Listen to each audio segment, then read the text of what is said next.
बारिशों के आते ही बालों का झड़ना बहुत ज़्यादा बढ़ जाता है। ऐसे में क्या कुछ हमें खाना चाहिए और किस तरह से बालों का रखरखाव रखना चाहिए ताकि हम अपने बालों की हेल्थ को बचा सकें। आज इसी पे हम हमारा व्लॉग रेडी कर रहे हैं। आइए देखें और जानें क्या कुछ हम करेंगे ताकि हम इसको बचा सकें, बालों को इम्प्रूव कर सकें।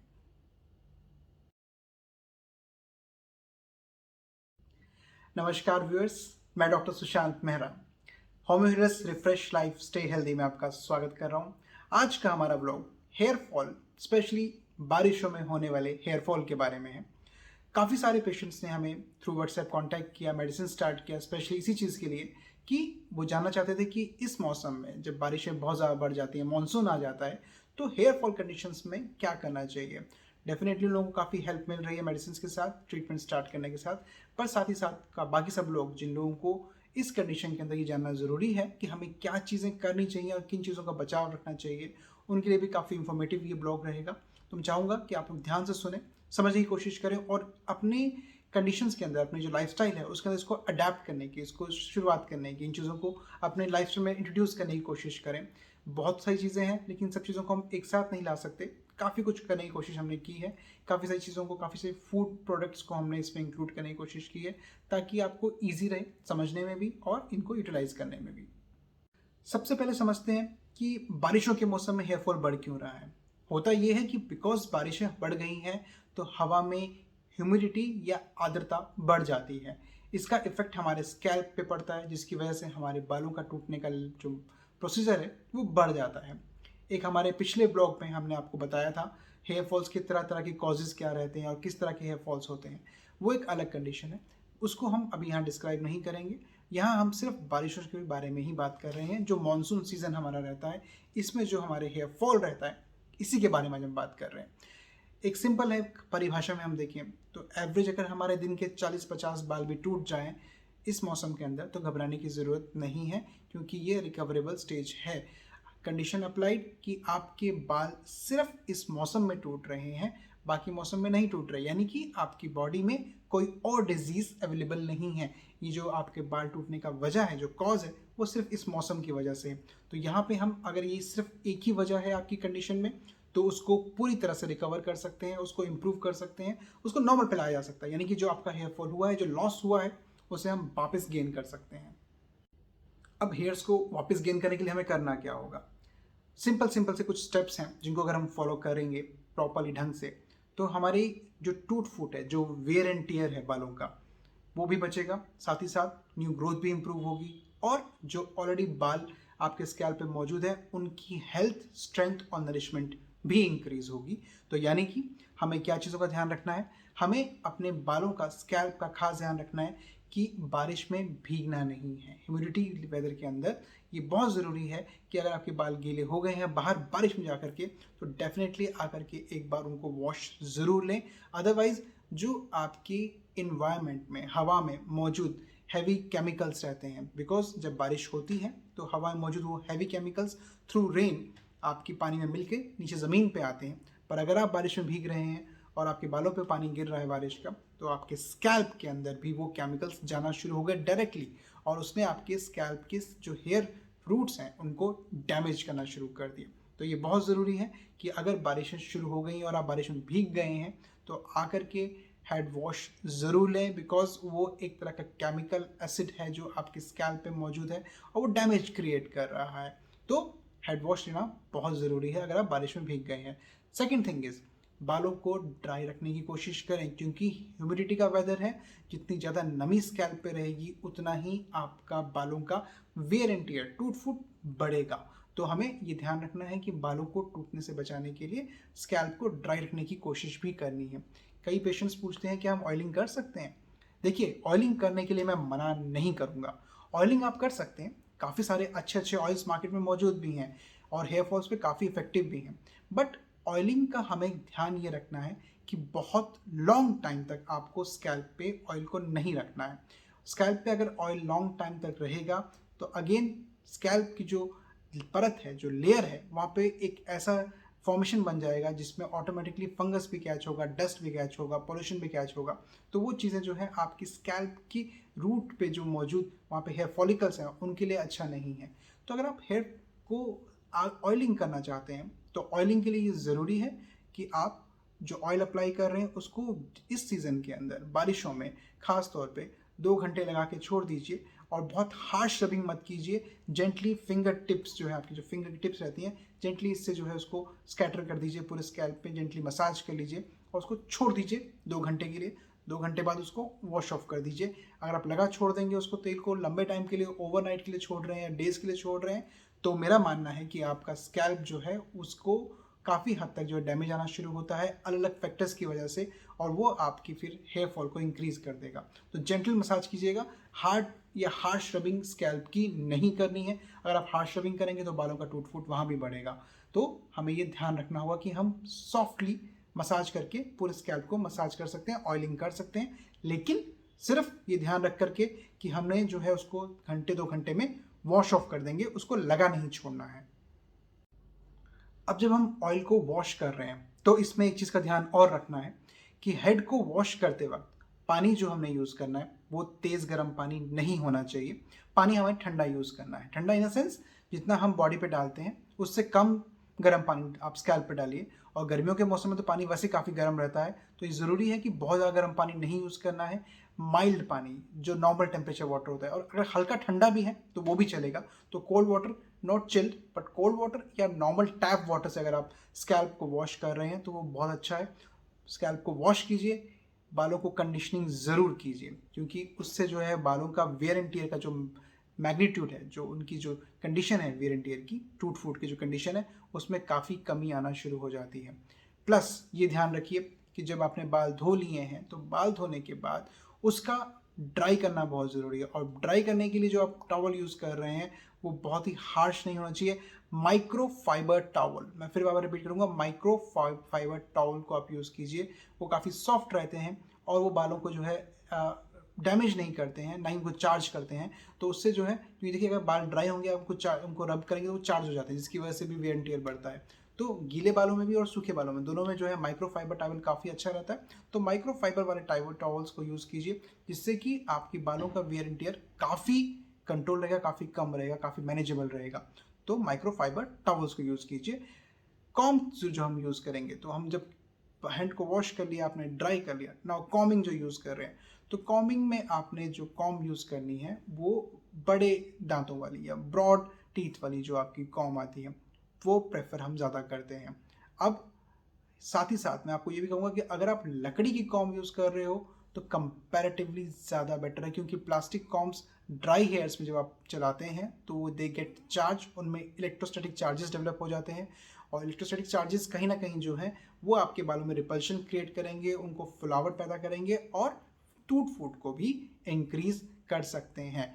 तो प्रेफरेबली अगर आप यूज़ कर रहे हैं तो चौड़े दांतों वाली कॉम्ब यूज़ कीजिए और लकड़ी की कॉम्ब यूज़ कीजिए।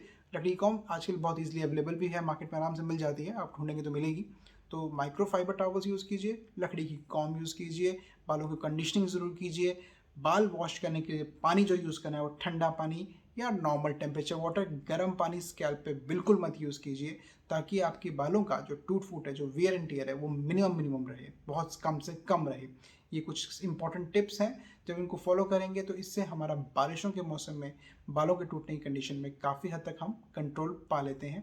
जैसे मैंने पहले ही बताया आपको ऑयलिंग को लेकर के, तो ऑयलिंग हम हफ्ते में 2 बार भी कर सकते हैं एज योर रिक्वायरमेंट, बट उसको अप्लाई करने का टाइम लिमिटेड रखना है और उसको फिर वॉश ऑफ भी कर देना है, छोड़ना नहीं है। अगर हम बारिश से आए हैं बाहर से तो डेफिनेटली हेड को वॉश करना बहुत ज़रूरी है, एसेंशियली इंपॉर्टेंट है। इसके अलावा जब भी बाहर जा रहे हैं या बाहर से आ रहे हैं, मैं आपको कहूँगा कि बालों को कवर रखना बहुत ज़रूरी है। जो कवर करने के लिए आप यूज़ कर सकते हैं, आप स्कार्फ यूज़ कर सकते हैं, फीमेल्स, मेल्स कैप यूज़ कर सकते हैं। बट जैसे आप कैप यूज़ कर रहे हैं तो डेफिनेटली वो कॉटन कैप होना चाहिए और प्रॉपरली क्लीन होना चाहिए। अगर आप रेगुलर सेम कैप को बार बार यूज़ कर रहे हैं तो ऑब्वियसली उसके अंदर काफ़ी हद तक अमाउंट में डस्ट, पॉल्यूटेंट और मॉइस्चर इकट्ठा हो जाता है, बिकॉज जब आप बाहर धूप में निकलते हैं, जब आप नमी में निकल रहे हैं तो वहाँ पर पसीना इकट्ठा हो जाएगा। तो ये ज़रूरी है कि जो हम टॉवल यूज़ कर रहे हैं, जो हम स्कार्फ यूज़ कर रहे हैं, जो हम कैप यूज़ कर रहे हैं, वो प्रॉपरली ड्राइड फॉर्म में हो और क्लीन फॉर्म में हो। तो जब भी बाहर निकल रहे हैं ह्यूमिड वेदर के अंदर तो स्कार्फ यूज़ करना काफ़ी अच्छा आइडिया है, कैप यूज़ करना काफ़ी अच्छा आइडिया है, पर दोनों ही चीज़ें जो है वो सिंथेटिक नहीं, कॉटन में यूज़ कीजिए, काफ़ी बेनिफिट मिलेगा। ऐसा देखा गया है कि जंक फूड से काफ़ी हद तक बालों में थिनिंग शुरू हो जाती है। काफ़ी लोग कहते हैं कैफ़ीन से क्या होता है, कैफ़ीन जो है वो आपकी बालों के अंदर आपकी बॉडी को डिहाइड्रेट करना शुरू करता है, जिसकी वजह से जो इम्पैक्ट आएगा वो आपका हेयर फॉल बढ़ना शुरू हो जाएगा। तो कैफ़ीन आपका हेयर फॉल इंक्रीज कर रहा है बॉडी को डिहाइड्रेट करके, तो इसलिए इन चीज़ों को हमने अवॉइड करना है। तो कैफ़ीन हो गया आपका, अल्कोहल इंटेक हो गया, हैवी अमाउंट ऑफ शुगर हो गया, जंक फूड हो गया, इनको अवॉइड कीजिए बिकॉज ये आपकी बालों को ख़राब कर रहे हैं। इसके अलावा ये भी बहुत ज़रूरी है कि हम बालों का ज़्यादा स्ट्रॉन्ग केमिकल ट्रीटमेंट्स ना लें। हम कई तरह की कॉस्मेटिक ट्रीटमेंट्स या केमिकल ट्रीटमेंट्स बालों के लिए लेते हैं, जिसका इफ़ेक्ट होता है कि बालों की जो पूरी की पूरी लेंथ है उसका प्रोटीन ख़राब हो जाता है, टूट जाता है, और वो बाल जो है रफ़ होना शुरू होंगे। और जब बाल रफ़ होना शुरू होंगे, उनका प्रोटीन ख़राब होना शुरू होगा, स्कैल्प से उनका जो सप्लाई है वो ब्रेक होना शुरू होगा, तो बहुत जल्दी जो है बाल पूरा का पूरा प्लक आउट हो जाएगा, निकल जाएगा बाहर। तो उससे आपके बालों में डैमेज बढ़ जाता है। तो केमिकल ट्रीटमेंट्स को अवॉइड कीजिए, ब्लो ड्राई बाल हेयर करना अवॉइड कीजिए। बारिशों के मौसम में बाल गीले हो गए हैं, उनको नेचुरल वे में सुखाने की कोशिश कीजिए। जैसे मैं बताया आपको, micro fibre tribal towel use कीजिए। अगर आप ब्लो ड्रायर यूज़ कर रहे हैं तो उससे जो है बालों में डैमेज और ज़्यादा बढ़ेगा। तो इस तरह के जो है चीज़ों को नहीं यूज़ करना, ब्लो ड्रायर अवॉइड करना है, केमिकल ट्रीटमेंट्स अवॉइड करने हैं, अननेसेसरी जो है हमें जंक फूड्स अवॉइड करने हैं, और हेल्दी फूड को हमने इंट्रोड्यूस करना है डाइट के अंदर। हेल्दी फूड्स जो हैं वो बहुत सारे हैं जो ईजिली अवेलेबल भी हैं। हम थोड़ा सा सर्च करेंगे अगर, तो पता लग जाता है हमें कि हमें क्या क्या फूड्स जो हैं हमें हेल्प करने वाले हैं। सिंपल सी बात है, जितना हमें बाल नज़र आ रहा है वो सारा का सारा प्रोटीन है। प्रोटीन के बहुत सारे सोर्सेज हमारे आसपास अवेलेबल हैं, चाहे एग हो गया, फिश हो गया, सोयाबीन हो गया। एग के अंदर बायोटीन भी होता है, बायोटीन केराटिन फॉर्मेशन में हेल्प करता है। विटामिन सी हमें चाहिए बॉडी के अंदर, काफ़ी अच्छा हेल्पफुल रहता है। विटामिन सी क्या करता है, वो कोलेजन फॉर्मेशन में हेल्प करता है। कोलेजन्स अगर इम्प्रूव हो रहे हैं आपकी बॉडी के अंदर, तो वो आपकी ब्लड वेसल और कैपिलरीज को, जो छोटे बारीक हमारे ब्लड वेसल्स होते हैं जो स्कैल्प पे जा रहे हैं, उनको स्ट्रेंथ को इंक्रीज करेगा।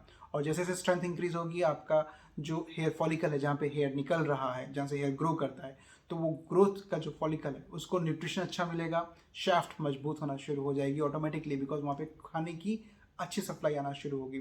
तो विटामिन सी का बड़ा ही इंपॉर्टेंट एक रोल प्ले होता है। इसके अलावा बीटा कैरोटीन की हम बात करेंगे, तो बीटा कैरोटीन जो है वो हेयर ग्रोथ को इंक्रीज करता है, हेयर स्ट्रेंथ को इंक्रीज करता है, थिक करता है बालों को, बालों की जो थिकनेस है उसको इम्प्रूव करने में हेल्प करता है। मतलब विटामिन ए जो है बीटा कैरोटीन के फॉर्म में हमें स्वीट पोटैटो में बहुत ईजिली मिल जाता है, जो शक्करकंदी होती है।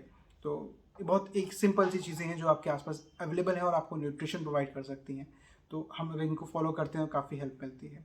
थोड़ा सा इनको डिटेल में समझने की कोशिश करते हैं। आइए शुरू करते हैं कि किस तरह के प्रोटीन्स और विटामिन हमें ज़रूरत हैं हमारे बालों की हेल्थ को, ग्रोथ को इम्प्रूव करने के लिए। सबसे इंपॉर्टेंट हम पहले बायोटीन की बात कर लेते हैं।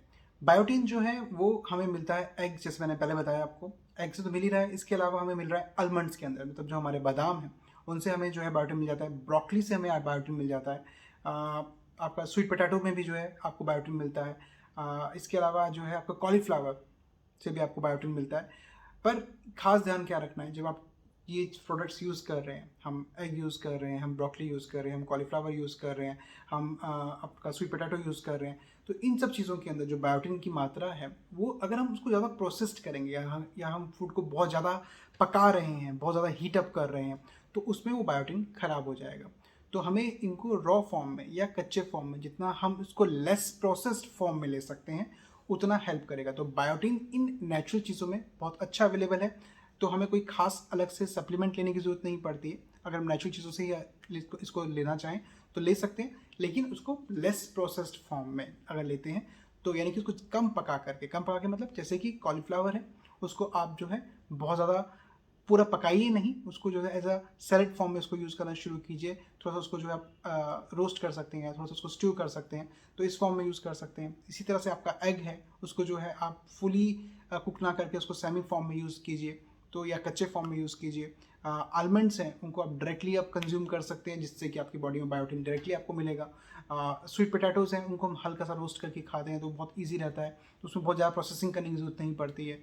ब्रोकली है, वो तो वैसे भी मोस्ट ऑफ लोग पीपल जो है वो ब्रोकली को एज अ सैलेड फॉर्म में या एज आपका जो है हाई फाइबर डाइट के फॉर्म में यूज़ करते हैं, उसको ज़्यादा प्रोसेस करने की जरूरत नहीं है। तो इस तरह के प्रोडक्ट्स जो आपकी अवेलेबिलिटी के हिसाब से आपको ईजिली मिल सकते हैं मार्केट में और बायोटिन रिच हैं, तो इनको आप सर्च कीजिए और इनको आप डाइट में खाना शुरू कीजिए। काफ़ी हेल्प मिलेगी इससे हेयर की स्ट्रेंथनिंग को इम्प्रूव करने में, हेयर ग्रोथ को इम्प्रूव करने में। अब थोड़ा सा क्विक करते हुए मैं बताना चाहूँगा आपको, जिंक जो है वो हेयर ग्रोथ में काफ़ी हेल्पफुल है। तो जिंक हम मिलता किस में है? पंपकिन सीड्स के अंदर मिल जाता है, आपका जो दालें होती हैं उनमें मिल जाता है, हमारा पालक जो हम यूज़ करते हैं उसमें काफ़ी अच्छा मिलता है। तो हमें जिंक जो है ये हेयर ग्रोथ में हेल्प कर रहा है, इसको लेना चाहिए। प्रोटीन हमें पता ही है हेयर ग्रोथ में काफ़ी हेल्प करता है। आयरन काफ़ी हेल्पफुल है, आयरन जो है हेयर लॉस को रोकता है। तो अगर हम आयरन इंटेक अच्छा रखेंगे तो हमारा हेयर लॉस जो है वो भी कम रहेगा। आयरन जो है वो आपका डेफिनेटली आपको पालक के अंदर मिल जाएगा, आपको एग के अंदर मिल जाएगा, आपको दालों के अंदर मिल जाएगा और काफ़ी अच्छी ग्रोथ इससे रहती है। तो आपको जो हेयर ग्रोथ है और टूट फूट को बचाने के लिए, डेफिशिएंसीज की वजह से हम देखते हैं कि आयरन की कमी अगर बॉडी में आ रही है तो काफ़ी जल्दी बाल टूटने लग पड़ते हैं। तो स्पेशली हम रेकमेंड करते हैं कि आयरन इंटेक काला चना, गुड़, चुकंदर, पालक, अनार, खजूर, ये सब अलग प्रोडक्ट्स हैं जिनके अंदर आपको आयरन की क्वांटिटी काफ़ी अच्छी मिल जाती है। तो अगर आप ये चीज़ें खा रहे हैं तो आपकी बॉडी में आयरन जाएगा जो कि आपकी हेयर लॉस को रोकने में मदद करता है। विटामिन ई और विटामिन सी जो है वो एज एंटीऑक्सीडेंट्स हैं, और एंटीऑक्सीडेंट्स क्या करते हैं, आपके स्कैल्प पे जाके फ्री रेडिकल्स को वहाँ पे रोक देते हैं, जिसकी वजह से जो बालों की रूट्स जो टूटना शुरू होती हैं वो बच जाती हैं, उनको बचाया जा सकता है। तो विटामिन ई और सी लीजिए। विटामिन ई का आपको मैं पहले बता चुका हूँ, सोर्सेज बहुत सारे हैं। आपका सनफ्लावर सीड हो गया, आपका आलमंड्स हो गया, आपका स्पिनिच हो गया, एवोकाडो हो गया, और कुछ लोग एवोकाडो खाना पसंद करते हैं, दे कैन ऑल्सो हैव। तो उसमें जो है विटामिन ई आपको मिल जाएगा। विटामिन सी नाउ-अ-डेज लोगों को काफ़ी अच्छा इन्फॉर्मेशन है कि विटामिन सी जो है हमारे सिट्रस फ्रूट्स के अंदर काफ़ी ईजिली मिलता है, और लोग काफ़ी इसको खा भी रहे हैं, डायरेक्ट फॉर्म में भी ले रहे हैं और फ्रूट्स फॉर्म में भी ले रहे हैं। मतलब लोग मेडिकेटेड फॉर्म में भी ले रहे हैं और फ्रूट्स फॉर्म में भी ले रहे हैं। पर सोर फूड के अलावा मैं पहले बता चुका हूँ आपको कि विटामिन सी जो है वो आपका बेरीज के अंदर, गुआवा के अंदर, पेपर्स के अंदर, इनके अंदर मौजूद होता है। तो आप यहाँ से भी आप विटामिन सी जो है बॉडी में इंट्रोड्यूस कर सकते हैं, विटामिन सी खा सकते हैं। मैं आपको पहले ही बता चुका हूँ कि विटामिन सी जो है वो कोलेजन फॉर्मेशन में भी हेल्प करता है, और कोलेजन जो है कैपिलरीज को इम्प्रूव करती है, यानी कि आपके स्कैल्प की जो रूट्स हैं उनको न्यूट्रिशन और स्ट्रेंथ अच्छा मिलना शुरू हो जाता है। विटामिन डी जो है ये भी हेयर ग्रोथ में हेल्प कर रहा है। अभी तक वैसे इसके रिगार्ड में काफ़ी ज़्यादा इन्फॉर्मेशन नहीं है, बट ऐसा माना जा रहा है कि विटामिन डी भी जो है हेयर ग्रोथ फॉलिकल्स में काफ़ी अच्छा हेल्प करता है। और विटामिन डी का जो नेचुरल सोर्स है वो हमारा सनलाइट है। तो अगर आप जब धूप में जाते हैं, मॉर्निंग और इवनिंग की धूप, तो नेचुरली सनलाइट जब आपकी स्किन पे पड़ती है तो वो एक बॉडी में केमिकल रिएक्शन को जनरेट करती है, जिसकी वजह से नेचुरली आपकी बॉडी इंटरनली सेल्फ अपने आप में जो है विटामिन डी क्रिएट करती है, डेवलप करती है। तो विटामिन डी को आप अपने आप बना सकते हैं, खुद जा करके थोड़ी देर धूप में बैठिए, सुबह शाम धूप लीजिए, विटामिन डी मिलेगा। बोन्स के लिए तो अच्छा ही होता है, मसल्स के लिए अच्छा ही होता है, प्लस साथ साथ बालों के लिए भी माना जाता है कि काफ़ी हेल्प कर रहा है। बी वाइटामिन, बायोटिन्स जो हैं आपको हेल्प करते हैं फॉर्मेशन में आरबीसीज की। और आरबीसीज क्या करता है, आरबीसी जो है एक नेचुरल सेल है, रेड ब्लड सेल, जो कि ऑक्सीजन और न्यूट्रिशन जो है सेल्स तक या आपके अलग बॉडी के पार्ट्स तक लेके जाता है, अलग कोशिकाओं तक लेके जाता है। तो जब बायोटिन बॉडी में इंक्रीज होगा, बी विटामिन आपकी बॉडी में इंक्रीज होना शुरू होंगे जो आप नेचुरली ले सकते हो। तो जब उससे क्या होगा कि उससे आपके स्कैल्प के पास एक्स्ट्रा अमाउंट ऑफ न्यूट्रिशन पहुंचेगा, क्योंकि विदाउट न्यूट्रिशन ग्रोथ पॉसिबल नहीं है। तो ये काफ़ी हद तक हेल्प करेगा आपकी स्कैल्प पे न्यूट्रिशन की सप्लाई को थ्रू आरबीसीज फॉर्मेशन इंक्रीज करके। तो उससे ऑक्सीजन भी पहुंचेगा ज़्यादा मात्रा में और न्यूट्रिशन भी पहुंचेगा। तो ऑक्सीजन सप्लाई भी इंक्रीज होगी तो बालों की हेल्थ इंप्रूव होगी, न्यूट्रिशन पहुंचेगा तो बालों की ग्रोथ फास्ट होना शुरू हो जाएगी और लॉन्ग टाइम तक परसिस्ट करेगी, लॉन्ग टाइम तक लंबी लाइफ रहेगी। इससे आपके बालों पे मौजूद एनाजिन हेयर्स की लाइफ भी इंप्रूव होती है। अब एनाजिन हेयर्स, कैटाजिन और टीरोजन हेयर्स, ये तीन तरह के आपके स्कैल्प की स्टेजेस या फेजेस हैं बालों के, जो हमने अपने एक दूसरे हेयर वाले वीडियो में आपको समझाए थे या बताए थे, तो आप वहाँ पे रेफर कर सकते हैं उस चीज़ को। फिलहाल मैं ये कहूँगा कि आपके यहाँ पे जो है ये जो ब्लड सर्कुलेशन अच्छा होगा, जो न्यूट्रिशन मिलेगा, उससे लाइफ ऑफ एनाजिन हेयर्स, जो कि हमारे लिए बहुत इंपॉर्टेंट है, बिकॉज हमें एनाजिन हेयर्स की लाइफ ज़्यादा चाहिए, तो वो इसको इंक्रीज़ करने में हेल्प करता है। बी वाइटामिन और बायोटिन्स का जो सोर्स रहता है वो हमारे होल ग्रेन्स होते हैं, मीट है उसमें मिल जाएगा, आपके लेंटिस है, या आपके डार्क लीफी वेजिटेबल्स हैं, जो डार्क कलर वाले हमारे जो वेजिटेबल्स, डार्क लीफ वेजिटेबल्स होते हैं, जैसे कि हमारा जो पालक हो गया, इन सब के अंदर जो है काफ़ी अच्छी मात्रा में हमें मिल जाता है। सिलेरी है, तो इन सब चीज़ों के अंदर हमें जो है बी वाइटामिन अच्छे मिल जाते हैं। इसके अलावा हम नेक्स्ट आते हैं विटामिन ए के ऊपर, बहुत ही इंपॉर्टेंट है। विटामिन ए हेयर ग्रोथ पे भी काम कर रहा है और स्कैल्प के ऊपर सीबम फॉर्मेशन पे भी काम कर रहा है। सीबम फॉर्मेशन एक तरह का नेचुरल मॉइस्चर है जो बालों की स्किन को जो है मिलता है, नेचुरल फॉर्मेशन में मिलता है, नेचुरल तरीके से बनता है। तो एक तरह का सीबम फॉर्मेशन जो है उसको भी इम्प्रूव करता है, उसकी क्वालिटी को इम्प्रूव करता है, उसकी फॉर्मेशन को भी इम्प्रूव करता है। तो नेचुरली स्कैल्प को, बालों को मॉइस्चराइज करने में और उनकी ग्रोथ में बहुत इंपॉर्टेंट रोल प्ले कर रहा है विटामिन ए। तो विटामिन ए आप ले सकते हैं और ये स्वीट पोटैटो से आपको मिल जाएगा, स्पिनच से मिल जाएगा, कैरेट से मिल जाएगा। तो ये एक कॉमन सोर्सेज हैं जहाँ से आपको विटामिन ए मिल सकता है। इसके अलावा आप सोयाबीन लीजिए, प्रोटीन के लिए एक अच्छा सोर्स रहता है।